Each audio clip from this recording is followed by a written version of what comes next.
ওকে, hello everyone. তো আজকের ভিডিওতে আমি আপনাদেরকে দেখাবো কিভাবে আপনারা ঘরে without any gym chest exercise করতে পারবেন। সো আপনাদের একটা জিনিস মাথায় রাখতে হবে চেস্ট এক্সারসাইজের জন্য, যেটা হচ্ছে যে আপনাদের চেস্টে 3টা পার্ট থাকে, আপার part, middle part, lower part.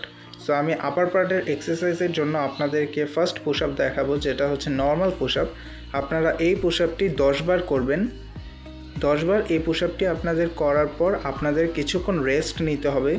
At least আপনারা 10 to 15 সেকেন্ড, লাইক 10 থেকে 15 সেকেন্ড রেস্ট করবেন। আর যদি আপনি বিগিনার্স হয়ে থাকেন, একদম নতুন হয়ে থাকেন, তাহলে 30 সেকেন্ড রেস্ট নেবেন। দেন মিডল পার্ট আমরা এক্সারসাইজ করব। তো এখন আমরা করব diamond push up. So diamond push up করলে যেটা হবে, আপনাদের চেস্টে যে মিডল পার্ট সেটাও ট্রেন হবে।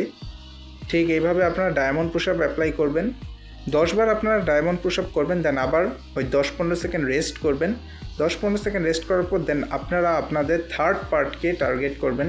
থার্ড পার্টকে টার্গেট করতে হলে আপনাদের যে এক্সারসাইজটা করতে হবে সেটাও একটা পুশ আপ, সেটা হচ্ছে ওয়াইড অ্যাঙ্গেল পুশ আপ। আপনারা ভিডিওতে দেখতে পাচ্ছেন কীভাবে আমি পুশ আপ করছি, ঠিক এইভাবে পুশ আপগুলো করবেন। এটাও সেম 10টি রেপিটেশন 10 বার করার পর দেন আপনারা কিছুক্ষণ রেস্ট করবেন। অ্যান্ড এইভাবে সারাদিনে 3 বার এক্সারসাইজ করবেন, তাহলে আপনারা ভালো একটি চেস্ট ডেভেলপ করতে পারবেন। যদি আপনাদের এই ভিডিওটি ভালো লেগে থাকে তাহলে প্লিজ আমার চ্যানেলটিকে সাবস্ক্রাইব করবেন অ্যান্ড প্লিজ এই ভিডিওতে লাইক করবেন। আর যদি কিছু আপনাদের বুঝতে অসুবিধা হয়ে থাকে তাহলে প্লিজ কমেন্ট করবেন, আমি কমেন্ট বক্সে আপনাদেরকে অবশ্যই রিপ্লাই করে বুঝিয়ে দেওয়ার চেষ্টা করব। Thank you very much for watching this video.